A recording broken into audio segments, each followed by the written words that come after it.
So here's kind of an example of what this looks like. So here's kind of what I'm talking about and what it would look like with an actual client. So you started to get to know them in the beginning, you assessed their needs, maybe you educated them on what values are, you've assessed what their values are, you've kind of determined that they value creativity, maybe art, music is really important to them. You could use that information as you're creating their treatment plan, and kind of use that as you're teaching their skills. Maybe you could use that little piece of information about their values and maybe use music and art and incorporate that into their coping skills to help them to reduce symptoms of anxiety. You could also use it in a different way. Maybe you're using art class as a motivation to get them out of bed if they're working on decreasing depression symptoms. So you could use it in a lot of different ways, kind of depending on the client, kind of depending on their unique needs, kind of depending on their unique situation. But it all kind of starts in the beginning as you assess what their needs are, as you assess what their values are, and kind of incorporate and kind of weave it together with their mental health needs, their values, and as they're working towards their ultimate goal. So that's just one example. I kind of just wanted to pause here and see if you have done this. I feel like you probably have. Have you assessed, for a client need? Have you assessed for their values? And have you kind of weaved or incorporated them together as you've created a treatment plan? You can either unmute and share, or you can put it in the chat as an example of how you may have done this maybe already with a client.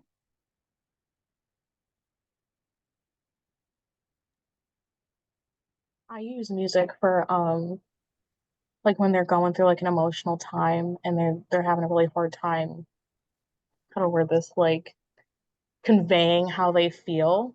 I'll ask my client to maybe play a song because I have someone who has really bad anger issues. I'll ask him to play a song that kind of replicates how he feels, and Okay. we'll listen to it, and then Yeah. we'll talk about why he felt that way, and it kind of helps him think like that's how I really felt, and it's Okay. easier for him to talk about things. So Yeah. music therapy and stuff like that really does help with some of my clients. Okay. That's great. That's a great example. Absolutely. I use coloring and painting to assist in doing a grounding technique for a lot of my clients that have anxiety. Because like just sitting in their room, a lot of times it's hard to find like different colors, smells, like all the different senses. So a lot of times coloring and painting can kind of help with the grounding technique. Okay. Yeah, that's a good example. Is it more kind of keep them in the moment or kind of bring them back to what's going on right now? Okay. Oh, I think I saw something in the chat. Oh, we got a couple things in the chat. Brittany says, I use music a lot for anxiety and depression, tend to use 8D audio music therapy. I'm very specific.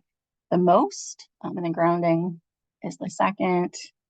I think it's Jessica is our Samsung mindful music therapy. Kristen also chimes in and says, for myself, I have done this a lot lately due to one of my clients' sister has died.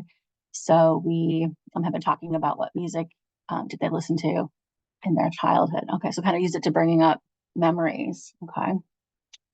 Andrew says having someone interested in art, lead an art activity. Okay. So kind of putting them in a position maybe of leadership, maybe working on confidence. Kind of sounds like what Andrew is describing. I use meditation for one of my clients. It allowed her to express her feelings and her mood. Samantha uses calming music for anxiety and depression. Okay. Okay, so these are all kind of very creative, music, art, expressive type values. But there could also be other values, just some that I kind of thought of. Could be somebody could maybe value research, or somebody could be very concrete, maybe very black and white, and could value maybe numbers.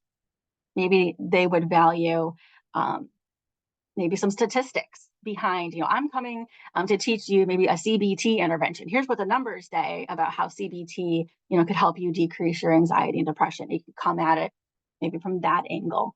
Or maybe somebody values movies or humor. And maybe we could use like movie clips or something related to plays or something like that to sort of teach coping skills in that way. So it doesn't have to just be music and art. That's a very common one. But we could talk about other, values. Are they religious? Could we use their religion, as a value that is part of their treatment? Are they more hands-on? Could we somehow incorporate hands-on interventions into their treatment plan or as part of what we do with them in session? So yeah, art and music are very common. That's kind of why I used it as the example, but there's many other values, and we're going to talk a lot about values today. So thank you guys for sharing. I really appreciate the work that you're already doing. So I'm going to challenge you today to, yes, keep doing what you're doing with the art and the music. It sounds like it's really working, and it sounds like it's really helpful to your clients, but also maybe expand a little bit. Think about some other values that your clients may have and how you can maybe incorporate some different values into your treatment plans and into what you're doing with your clients. So thank you guys for sharing. I appreciate that. Okay, so kind of continuing on, still talking about values-based elements of treatment. Now we're going to talk about outcomes. So even though the skills that you're choosing to work on are also value-based, the outcomes still need to be measurable, achievable, and time-specific. So this is how you know when your client has achieved their objective and it is now time for a new one. So this should be familiar. This is the common theme that you hear when you learn about treatment plans, that what you're working towards needs to be measurable, achievable, and time specific so that we know when they have met that goal. So you want to avoid kind of vague objectives or kind of avoid mysterious sounding target behaviors like, Sally will be more appropriate in the dining hall. What I think is appropriate is different than what you think is appropriate. I want to be more concrete in our goals and in our objectives so that we know, when it has been achieved. So even though we're talking about values here, the outcomes still need to be measurable, achievable, and time specific. So maybe Sally will eat lunch in the dining room 3 times a week, and then maybe move that number up as treatment continues. If that's what's important to Sally, if social connections, getting out of her room, if that's what is important to her, that's where the values come in. So find out what is meaningful to your clients, kind of take an inventory of their values. And there's a couple ways that you can do it. You can do it formally, and we'll do some inventories today where you can formally sort of assess for values. And there's also some informal ways that you can also assess for values. So, informally assessing for values could be just taking an inventory of what is in their room. What are the pictures that are hanging up? What type of music do you hear them listening to? What kind of cards do you see hanging up around their room? Kind of just being generally curious and open to what you see them doing, what you see them, spending their time on, what you see them spending their money on, and kind of just asking about it. Is this a rosary on your nightstand? Yes or no? Can you tell me about it? That could mean that they're religious. It could just mean somebody left it there. Maybe it's not even theirs. Don't assume, don't make any assumptions. So that's kind of an informal way, especially as you're getting to know somebody in the beginning of treatment, to kind of join with them to get an idea of what their values may be or what your values may not be. So do you guys do that when you're, getting to know somebody in the beginning of treatment? Do you kind of look around and assess and gauge what's in their surroundings, what's in their environment? Do you kind of ask questions to sort of assess values in the beginning? And if so, how do you do that? Oh, we got something in the chat. Oh, Brittany says yes, all the time. Is that kind of awkward in the beginning? Does it kind of feel nosy at first? Did you have to work up to it, or does that something that kind of comes naturally for you? I think if they have especially if they have family photos up, I have a few clients that have like a whole wall of cards that were from family. I have one who loves to collect things from nature, like pine cones, rocks, like just from like outside and stuff. So those are all things that that are kind of in her care plan, like gets her out, keeps her motivated and moving, and enjoying things she likes. Okay. Right. Madeline says that she likes to ask about their decor, They love sharing the history of those items and their favorites. Brittany says it comes naturally to her. It's great. And sometimes people are good at just being naturally curious. Other times people have to kind of work on that as a skill. Sometimes it can feel a little bit prying, or it can feel a little bit unnatural. Samantha says she likes to ask about photos on the wall, cards. They love telling the stories about them. Okay, great. Okay, that's a very informal kind of way to assess values, but you don't want to assume. It might not even be there. Might not even be their item. Somebody might have left it there. Might not even belong to them. So you have to be careful not to make assumptions. So that's kind of the informal way. We can also do it in a very formal inventory way. So here's how to support your client to determine their values.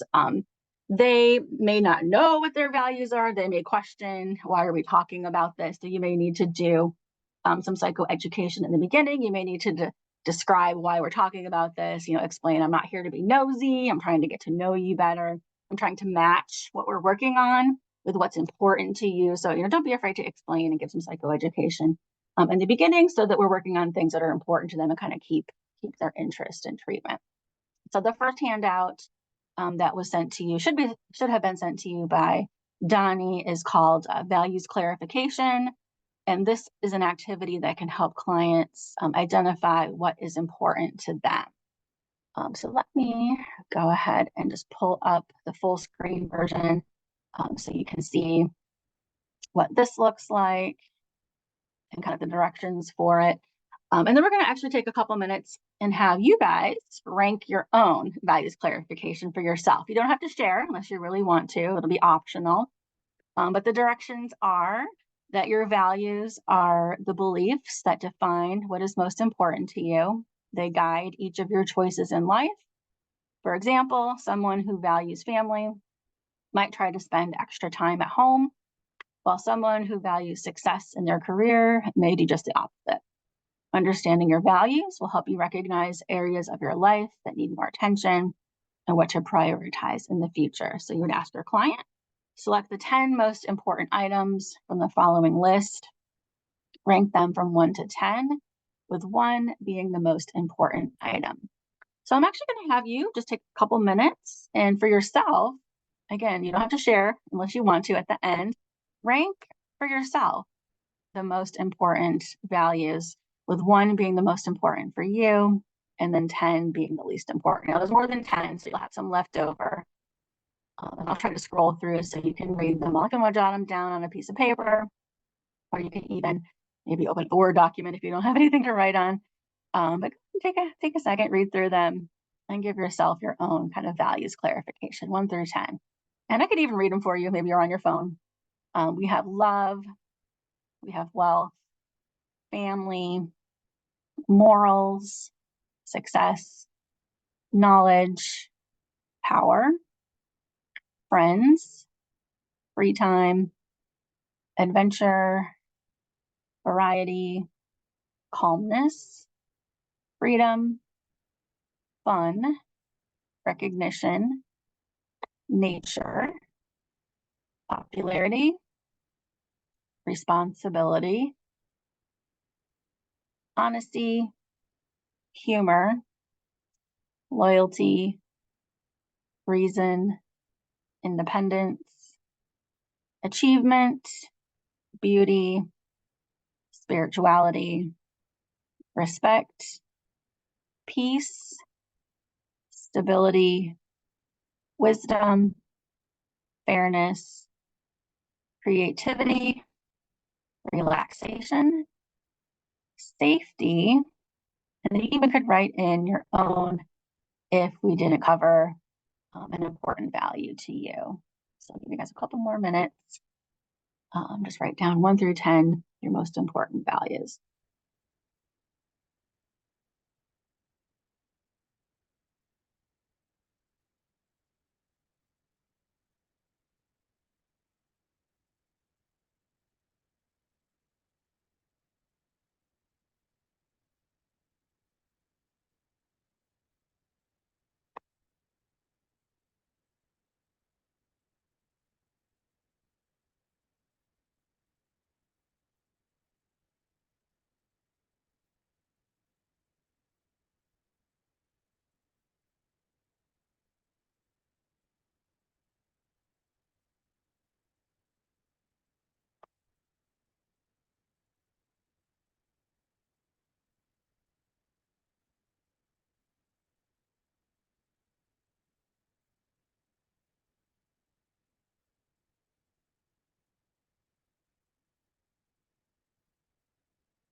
Okay, does anybody need a little bit of extra time?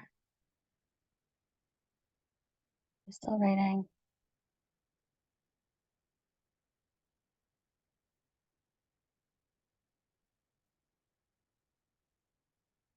Okay. I'm actually going to skip ahead here for a second. So how you might use this with your clients is to just have a discussion about it. We're going to have a discussion, first here, and again, it's optional if you'd like to share. But for those of you who wouldn't mind sharing, what was it like to examine your values just for a few minutes? Anybody willing to share?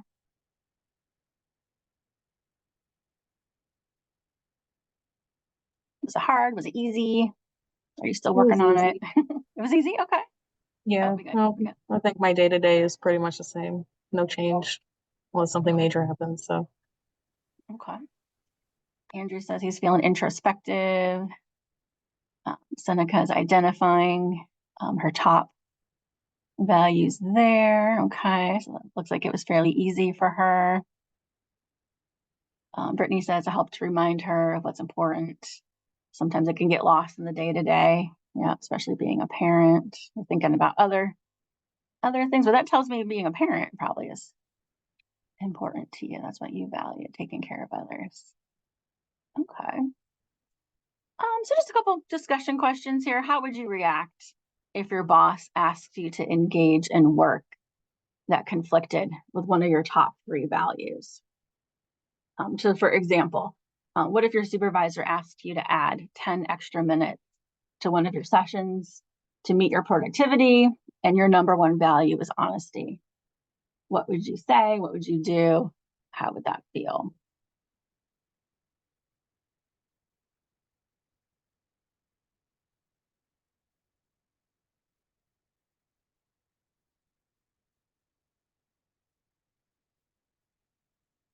When you're acting in conflict with your top values?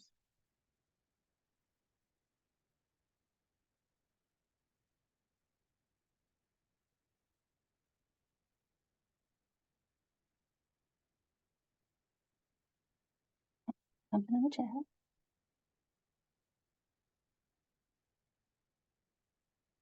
You would question it? Okay. I think I would try to keep my value. Like for example, the example what you did, then if they to me that would not be honest. So then I would like try to work extra 10 minutes or something, and then I got the productivity or something, and if you can't, then I would like honestly say it that it makes me uncomfortable.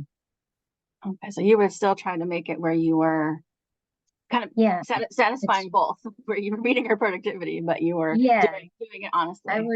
I would find a way to do it still honestly or keep your value. And if you can't, for example, due to time or something, I would be honestly expressing it that I understand that they are asking me, but it's uncomfortable because I feel like that's not honest. Yeah, it's not comfortable. It's not comfortable to not be, living, working in line with our values. It doesn't feel good. Yeah. No, so I would just say it honestly and nicely. Yeah. Okay. Thank you for sharing. I appreciate that. So clients may struggle with maybe even just identifying their values, or they may struggle with this. So you may not jump right in to this clarification activity. You may want to first preface it with some psychoeducation.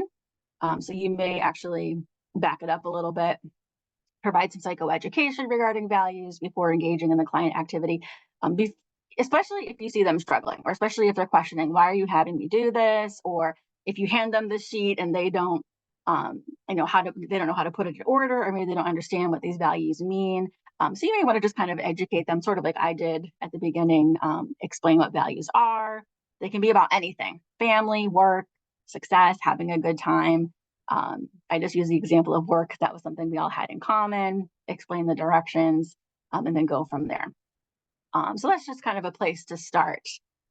But values can come from other places. We kind of talked about, values coming from ourselves, But sometimes it's really hard to separate when values come from other sources, because values can also come from outside of us. They could come from our family. We could be influenced by friends. We could also be influenced by society. So you may be working with a client that maybe can't tell the difference between their own values and when values are coming from other directions. So that's why I provided this activity when people are feeling influenced by others when it comes to their values. So we're not going to actually do this one in class. We don't have enough time to do it today, but I do encourage you to take a look at it and think about maybe there's clients out there that would benefit from looking at other influences when it comes to values coming from other places.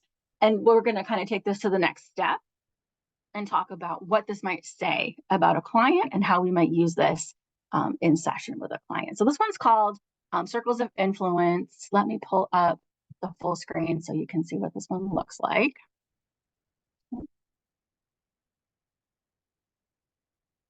This one's 3.3.2, personal values circle. So you see we have ourselves in the middle. These are our own values. So maybe you do that values inventory first. They've identified what their values are.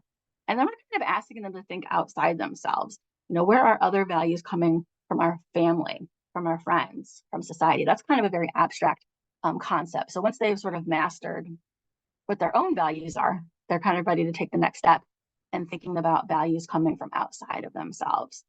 So this helps them to just kind of explore other values coming from other places and how that influences themselves. You may, again, want to start with some more psychoeducation, again, what values even are. If they need that, they may need some support and they may need you to kind of walk them through this. This is a kind of more complex idea. So they may require you to support them through this. So you may have to ask them some questions to sort of get to the root of what this is. So here's some suggested questions that may help them to identify not only their own values, but where values are coming from outside of themselves. So for themselves, you may ask them questions like name a person, either real or fictional, that they respect or admire. What trait? Oh, what happened to my screen? That's weird. My screen went black. Sorry about that. That's really strange. That's never happened before. Like my PowerPoint just died.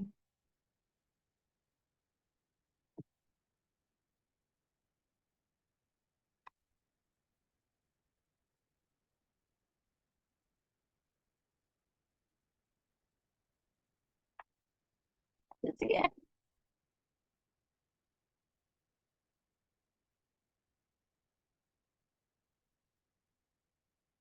There we go. Okay, so what traits of somebody do they appreciate? What traits of that real or fictional person do they admire? That will hopefully lead to some values. Other ways to sort of get to values. What do they do on a typical day? Or what do they do on an ideal day? What do they value? Where do they, spend their time? Where do they spend their money? This also could kind of get to what is it that they value? So these are some great questions to sort of kind of dig a little bit deeper, get to some more information about what they value.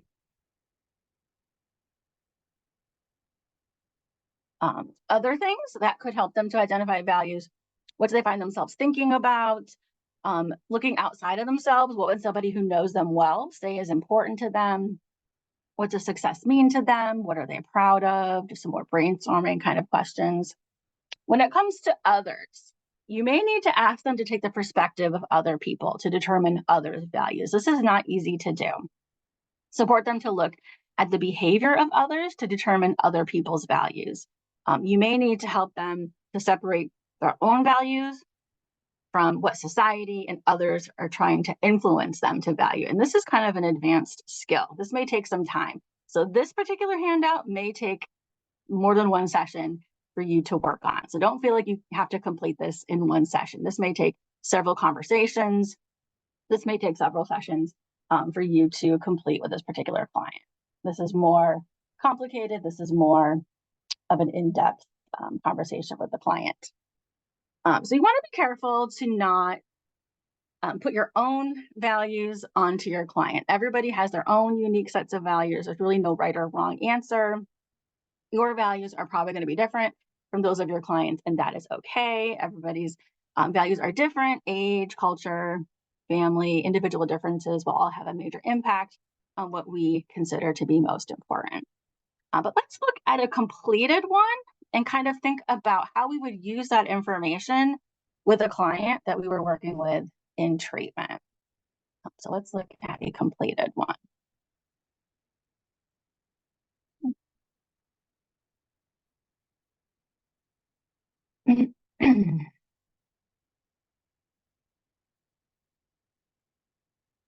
Okay, so I just made this up. This is not from a real person. But the information I think is still good to practice on. If this was a client you were working with, how might you take this information and then apply it either to a treatment plan, or how would you use this in session if this was a client of yours? So this client identified values for themselves. What's important to them is self-care, humor, hard work, patience, and kindness.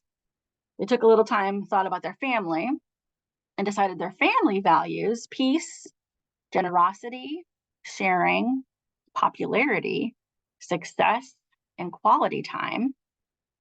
Thought about their friend group, identified their friends' value, time, attention, staying busy, stability, and fun. And then to them, sort of the greater society values independence, youth, fast pace, beauty, technology, and money. So take a minute. You may need a minute to think about it. But how might you use that information, and what skills might you be working on with the client, or what other maybe questions might you ask the client based on these particular values that have been identified? How might you use that information? What does that tell you about the client? What seems important, I guess, to this client? You can either put it in the chat or you can unmute and share. Okay.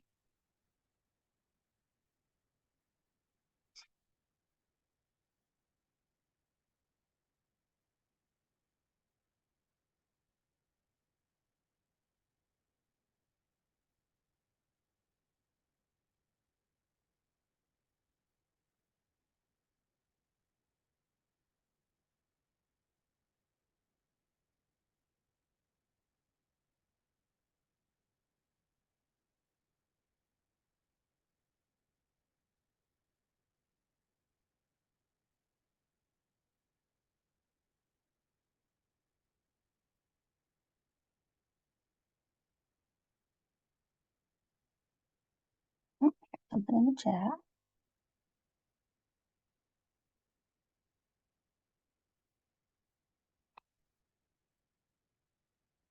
Andrew says that the inner myself values are most important to them, and then is influenced by others. Okay, so maybe starting with, to what extent are they influenced by others?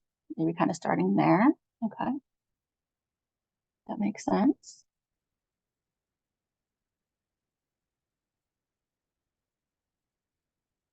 I can kind of share sort of what I was thinking. And again, this is all just pretend. This is all just kind of made up, trying to get you starting to think about how you might use something like that. So looking at that particular example, if the client wanted to work on improving their relationship with family, and you saw that the family valued quality time, what is the barrier maybe to the client spending quality time with their family? Do they have anxiety about spending quality time with their family? What skills could we teach them to overcome their anxiety of spending quality time with their family? That just might be a starting point. So just kind of using it as a catalyst for discussion, kind of just using it as reflection with the client. There really is no right or wrong answer. Just using it as a way to ask questions, or as a way to spark discussion with the client, and as a way to kind of get to know the client. It's just interesting to see what people identify, and kind of interesting to see how people see the world, how people see their family, how people see their friends, how people see kind of society around them. So just kind of maybe as we're talking today, and maybe at the end, we'll have a little discussion about what clients maybe are thinking about using this with and what clients might be appropriate to have this kind of discussion with. Maybe not all clients are ready to have these kind of value discussions, but maybe some of your clients are. We can kind of brainstorm here at the end. Okay, so after you have identified your clients' values, included them in the new skills that you're teaching them, you want to support your clients to use these new skills and sort of solidify new habits. So you've kind of taken those first couple steps, and now we're working towards not only identifying new habits, but keeping those new habits and making them a habit, sort of going forward over and over and over again, having these new habits. So our tip sheet that we've included in that email that Donnie sent you is called Building New Habits. This has some great suggestions to increase client success when you're using these new skills that we've talked about and developing new habits. So let's just kind of review this tip sheet real quick. And I'm going to have a couple of you read, if you wouldn't mind, this tip sheet. We're going to go around the room, so to speak, and we'll just kind of take turns reading. I'll read the first one, and then we'll just kind of go in order for what I see you on the screen here. So the first one is differentiate between goals and habits. Goals are outcomes, such as getting healthy. Habits are the actions that you take to achieve a goal. For example, eating vegetables with each meal and exercising every day. So that is our first tip. So Madeline, can you see the screen? Would you mind reading the next one? Yeah. Start with small changes, make incremental changes toward the behavior you want, and work your way up from there. Even if you improve at something only 1% every week, the changes that accumulate over months or years are massive. Okay, great. Thank you. Seneca, can you see the screen? Do you mind reading that third one for me? Yeah. Update your environment, make changes that encourage your new habit and discourage unwanted habits.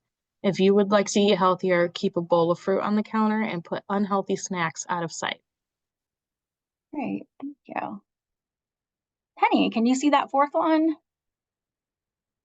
Would you mind reading that for Tie us? new habits to other activities. Make a plan using the format after I will. For example, after each meal, I will read for 5 minutes. This is a simple way to remember your habit each day and encourage consistency. Great, thank you.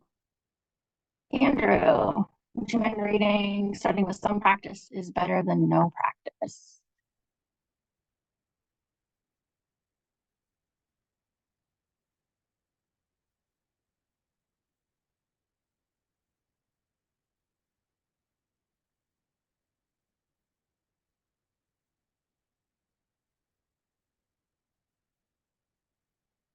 Oh, Andrew, you might have to unmute.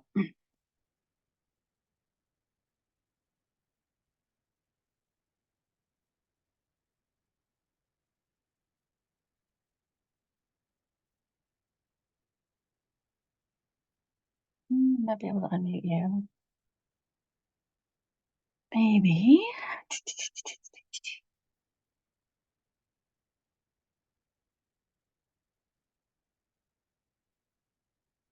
Okay, Andrew, we'll come back to you. Samantha, can you read some practice is better than no practice for us? Did you call me? Oh yeah, I was just going to see if you could Okay, read some practice is better than no practice. Okay, some practice is better than no practice. Even if you don't have a lot of time or energy, do something toward building your habit. Too tired for a long walk?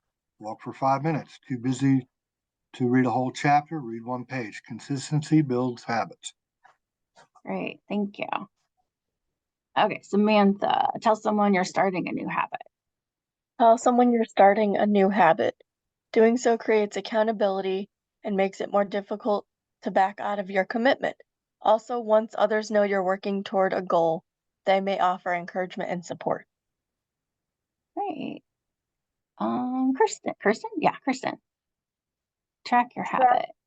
Track your habit. Keep a journal, calendar, or spreadsheet to record your habits each time you practice. It can be satisfying to record your behavior and look back and see all of your hard work you've put in. Plus, it can be a motivation to keep a habit streak alive.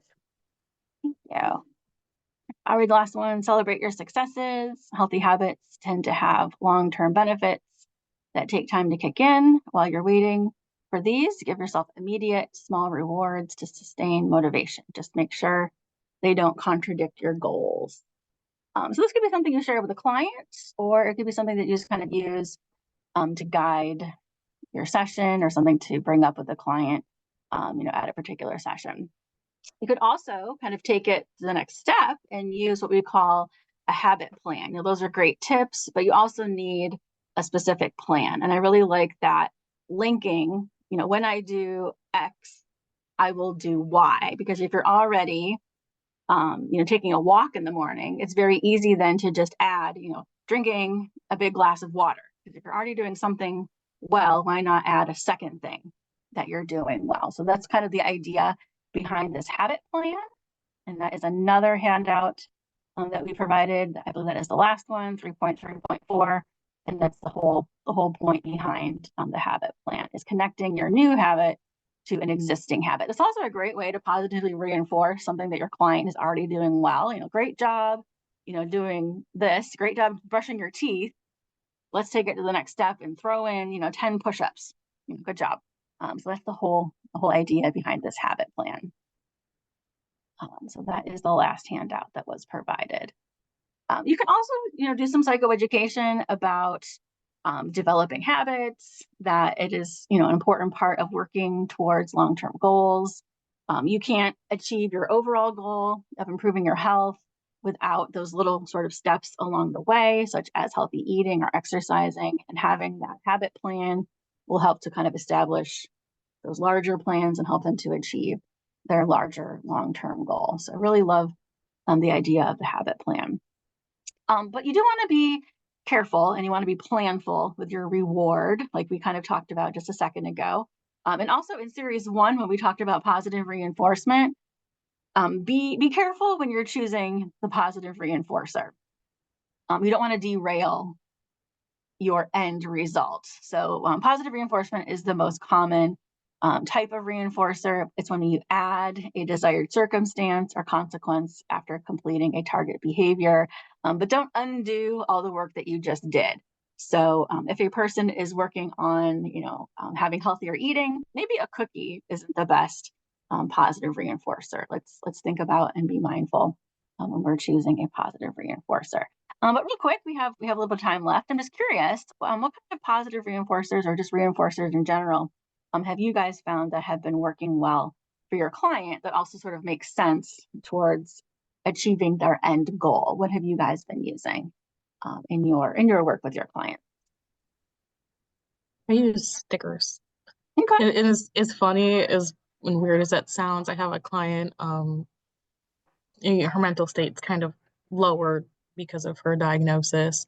So I go on like Temu or like those, and I get like a thick pack of like the cute like stickers. And every time she reaches like a little small goal, I told her, like, even if it's a little bit of progress, progress is progress.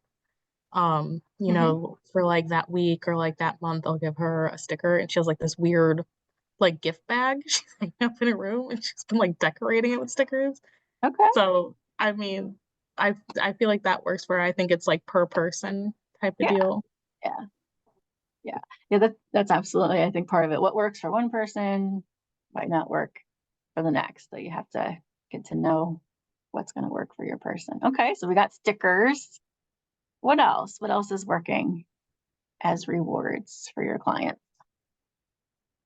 I do acknowledgements, like if they work, then really taking them time that you see what they're doing, or that you noticed how hard it was, and that's just telling them that you are proud of them. That really motivates them, like Absolutely. to keep going. So I Yeah. think that is a important one. Yeah. Yeah, it doesn't have to be always a thing. It doesn't have to always cost money. I agree. I think verbal praise goes a really long way, or like public recognition, maybe saying it in front of somebody, if they're okay with that, that also goes a really long way. Who doesn't feel good about getting a good, nice email from your boss or a coworker? That doesn't cost any money at all, but it feels great to get that positive recognition, or to receive that in person. Absolutely. Totally agree. Oh, we got some things in the chat. They either see me more or less, Brittany says. If they think 3 days a week is much and they're doing great, leaving their room, doing things, they may want to see me less. I have some that spending 5 extra minutes with them they enjoy. Okay, so kind of your presence is positive reinforcement. Okay. All right. Very good. All right. Anyone else? What is reinforcing? Or what is rewarding? I have a lady who one of her goals is to decrease isolation. So one of the things, once or twice a week, we go for a walk together. And if she makes it past a certain point in the hallway, like past the nurse's station, then we get to go down to the cafeteria to play the piano. Nice. Nice. That's awesome. Yeah, I think with like physical activity, sometimes just the physical activity itself can be rewarding. Like you're getting your endorphins up, you're breathing, you're feeling good about moving around, you've left your room. So sometimes you may not even have to say anything, but they've done it, they feel good about it. There's those positive, chemicals that are going through your body, that the activity itself becomes rewarding. Absolutely. And then who doesn't like playing the piano? That's a great reward too. All right, something else in the chat. Yeah, people sometimes don't have family or anybody else to give them that positive encouragement. Totally agree. So we kind of become sometimes maybe the only person in their life to give them that positive reinforcement. Absolutely. Totally agree. Unfortunately, sometimes that's true. Okay, well, thank you so much for sharing. I appreciate that. Thank you for sharing that. So kind of just an overview of what we talked about today. Hopefully today's class reminded you of the importance of basing the skills that you're teaching your client on their unique values. Make it important to them, make it meaningful to them. Don't just pick a skill because you think it's important. Pick a skill because it matters and it's going to make their life better. It's going to make their life a little bit more meaningful, but still addressing their mental health. We also covered at least 2 ways to determine client values. You could use that values inventory, that values clarification that we used. We also sort of looked at a more global values influence, taking into consideration sometimes people's values are influenced by others as well. And then we also talked about developing a habit plan, sort of linking what they're already doing well, and then just adding another habit onto it. So we're sort of positively reinforcing what they're doing well and just linking it with another habit to promote client success. So a couple little tips, couple little tricks that we talked about today. So let's look at our progress note. So for this week coming up, you're going to minimum be choosing skill building. You can also choose additional interventions, but minimum, we want to see skill building. You can choose 1 or more of these activities listed under skill building. Our example here is this TBS worked on developing interpersonal skills, and then the specific coping skill they did was the habit plan. And then our example client response, I want to get your guys' opinion on what you think about this one. The client response was they participated and engaged, they demonstrated motivation, they identified needs, and they demonstrated the skill. Betty was engaged in session and completed a values clarification worksheet with this writer. When provided with support and guided discussion, Betty identified her 3 most important values as independence, stability, and family. Betty was encouraged to think about skills she may need to work on to be more independent and stated, quote, I need to walk more often if I'm going to live on my own. Betty was provided with a habit plan and voiced a desire to use the intervention to develop a plan to work every day. So just based on those couple sentences, what is missing? what would you add if this was your note? You can either unmute and share or go ahead and put it in the chat. The specific symptoms that she's having. Yeah, I don't really see medical necessity here. Like, that's all great that she wants to walk, but mental health wise, I don't really see why we're there. Okay, yeah, I would agree with that. Anything else that is missing, or what might you add?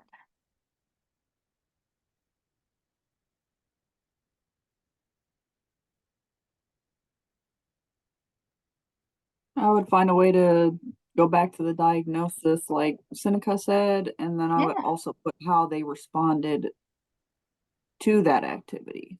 Yeah. Yeah, it just sounds like we just handed her a piece of paper. Okay, like what did we talk about it? How are we going to implement it? What are we going to link it with? Like what was the discussion during the session? Yeah, totally agree. Yeah, we're missing diagnosis, we're missing some symptoms that were addressed, and we're missing a little bit more of what actually happened during that session. Totally agree. Okay, thank you guys. All right, so the plan, also same thing, what is missing? There was homework assigned. Betty will look over the habit plan and we'll think about how to use this to develop a new habit of walking every day. Betty will be ready to discuss this and complete the plan at the next session. So if this was your client, what might you add? How could this be a little bit more specific? I'd probably be more specific about the habit plan and put a frequency with it. Okay. So like how many habits is she going to link, or just like a number somehow? Okay. Oh, we got something in the chat. Maybe. Oh, the first part is not measurable. Okay. Yeah, I would agree with that. Yeah, we need a little more specifics here. What are we going to link the walking with? Like, what is she maybe already doing that we could, like, after she does X, then she will do walking. We need a little bit more specific information here. Okay. Yep. There's just a couple more things here to make this like the best plan. Okay. Well, thank you guys. You identified a lot of things that were missing in the client response as well as the plan. So good job. All right, we have 3 minutes. I wanted to see if you had any questions about skill building, and I also wanted to see if anybody needed any help brainstorming what they were going to do with their client to turn in for homework in the next week. If anybody was stuck, or if they needed some feedback on what to do for their homework. Can we use grounding as a skill building?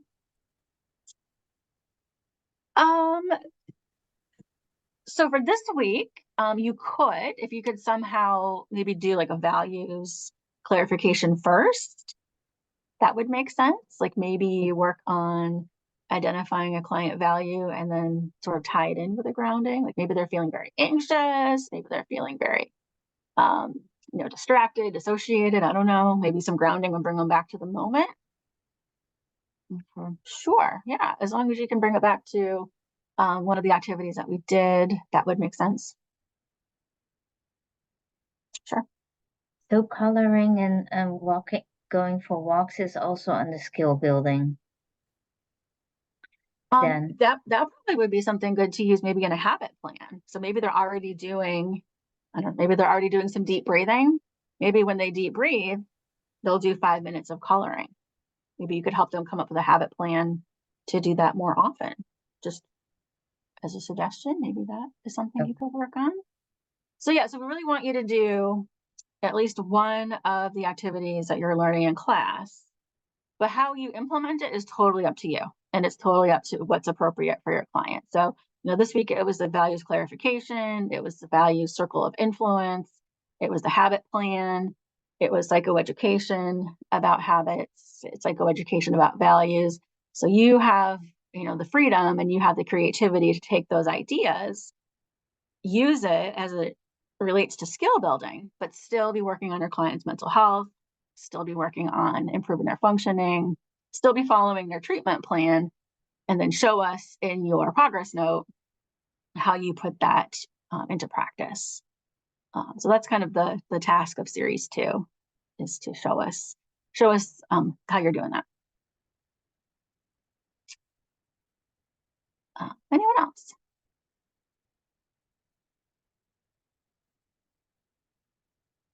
Okay, well, I can stay on for a couple more minutes if anybody wants to talk individually, or if you're unsure, you know what to do in the next week, that's totally fine. Otherwise, you'll be sending your quiz to Donnie. She'll grade them just like normal. I'm just filling in for this week to teach her class. So I hope you guys have a great week, and Donnie will be back to teach our class next week. And that's all I have for you for today. Thank you. Yeah, thank you. Thank you.